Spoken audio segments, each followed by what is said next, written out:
En nombre del Instituto de Investigaciones Históricas, don Juan Manuel de Rosas, de General San Martín, quería agradecer profundamente al secretario de Gestión y Relaciones Institucionales, don David Álvarez, a los concejales, a los funcionarios, a los compañeros, a todo este público, este grupo de ciudadanos amantes de la patria y amantes de la historia, que en un día difícil como este se han congregado para recordar a los héroes de Obligado y al gran inspirador que fue el brigadier general don Juan Manuel de Rosas.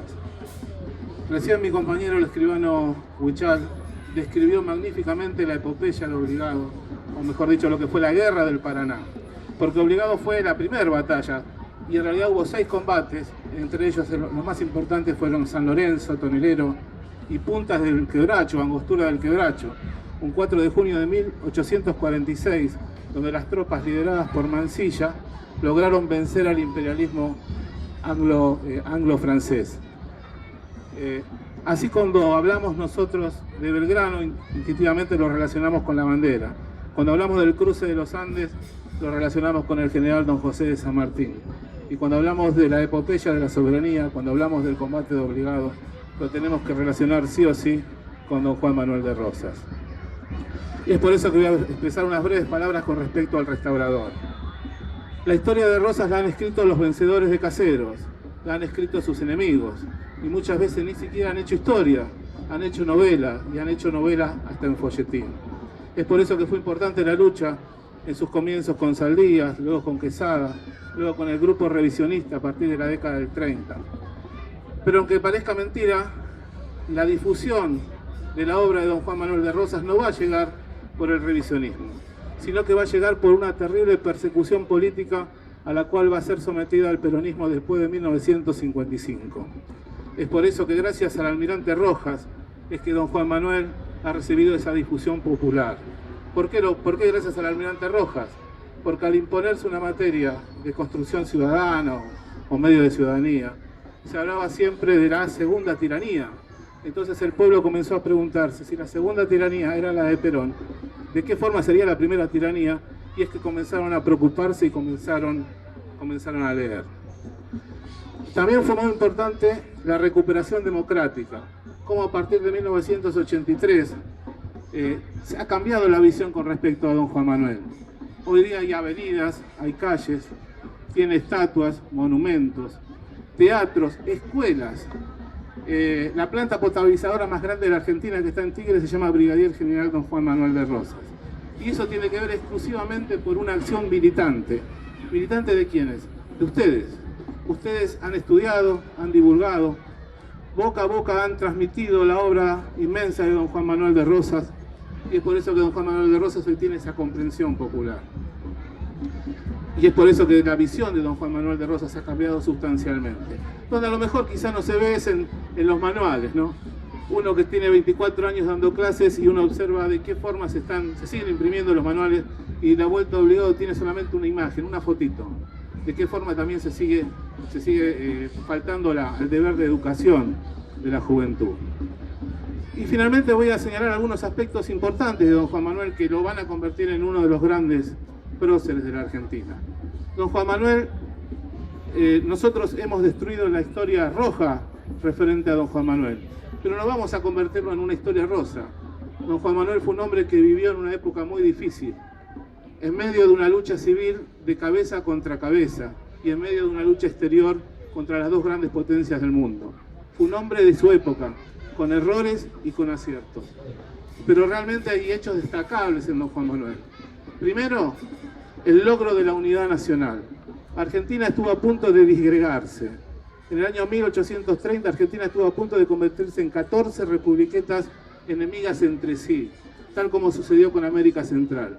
Y don Juan Manuel, a través del Pacto Federal del 4 de enero de 1831, unifica la Argentina y construye lo que va a ser la Confederación Argentina, uno de los nombres originales que aún hoy día tiene nuestro país.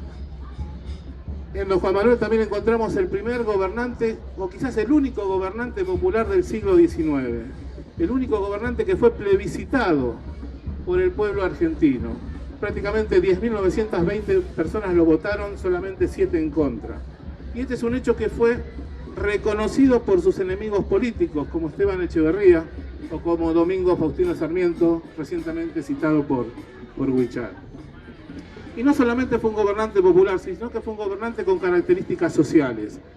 Fue el primero en repartir tierras a los pobres, a los gauchos. Si esos pobres y gauchos no pudieron desarrollarse como en Estados Unidos los pioneros, tiene que ver con la política o con la mala política con el aborigen implementada después de la caída de Rosas. Fue el padre de los gauchos, a quienes pregonaba con el ejemplo. Él mismo se hacía azotar o se hacía castigar en cumplimiento de las leyes. Fue el padre de los negros. Hoy día nos parece increíble ver gente de población negra, cuando hace 150 años 1 de cada 3 personas era de esa raza. Y es por eso que muchos de esta gente que llega terriblemente esclavizada de barcos ingleses van a ser exterminados como carne de cañón en la guerra del Paraguay o en la fiebre amarilla de 1871. Fue el primer gobernante en practicar el trato pacífico con los indios. El cacique Catriel, uno de los últimos señores de La Pampa, siempre escribía: Juan Manuel, mucho toro, muy valiente, pero muy loco. Él quería que un huinca, es decir, un hombre blanco, nos tajee el brazo. Es decir, era el momento en el cual se le daba la vacuna al aborigen, porque la viruela originaba estragos y poblaciones enteras de aborígenes han muerto o han sido virtualmente asesinados. Don Juan Manuel cumplió los tratos con esos indios, a los cuales les entregaba alimentos, yerba, carne de yegua, que era lo que realmente ellos querían. Y tal es así que después de su caída nadie cumple esos pactos, y es por eso que fortines que don Juan Manuel había creado, porque eso también es importante, se han olvidado hasta desde los fundadores de las ciudades. Don Juan Manuel, como comandante de campaña, va a crear fortines que hoy día son ciudades. La más importante es Fortaleza Protectora Argentina, hoy día Bahía Blanca. El Fuerte Federación, hoy día Junín. Tapalqué, 25 de Mayo, Saladillo. Son todas ciudades fundadas por ese joven comandante de campaña. También hay que reconocer la política económica de don Juan Manuel. La primera vez que un gobierno realiza una política económica proteccionista, haciendo hincapié en la protección de las industrias argentinas. Y es por eso que en el interior pudo florecer cuando estaba acostumbrado a ser depredado por el libre comercio británico. Y un ejemplo de ello lo cuenta quizás uno de sus enemigos, Domingo Faustino Sarmiento, cuando él señala de qué forma su madre podía vivir tejiendo ponchos con su telar de madera. Y finalmente lo más destacable de él es su política exterior, donde él se va a enfrentar con las dos grandes potencias mundiales. En 1844 el general San Martín, todavía no se había efectuado la campaña del Paraná, va a hacer su testamento y lo redacta partiendo su herencia en dos. Él quiere que su corazón descanse en Buenos Aires y quiere que su sable sea legado a don Juan Manuel de Rosas. Y esa es la cláusula tercera de su testamento. Y finalmente voy a señalar dos párrafos importantes de dos grandes argentinos, de dos grandes americanos.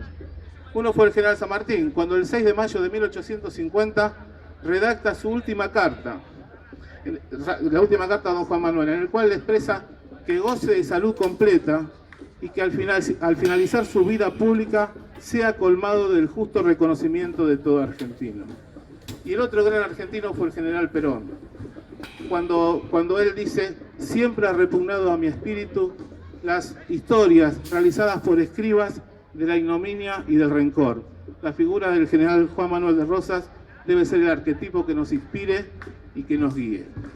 Por eso tengo un gran placer, un gran honor poder decir estas palabras en esta fecha tan querida por todos nosotros. Y que el recuerdo de don Juan Manuel de Rosas, que el recuerdo de los héroes de Obligado, quede en nosotros para convertir a esta Argentina en un país con dignidad. Nada más y muchas gracias.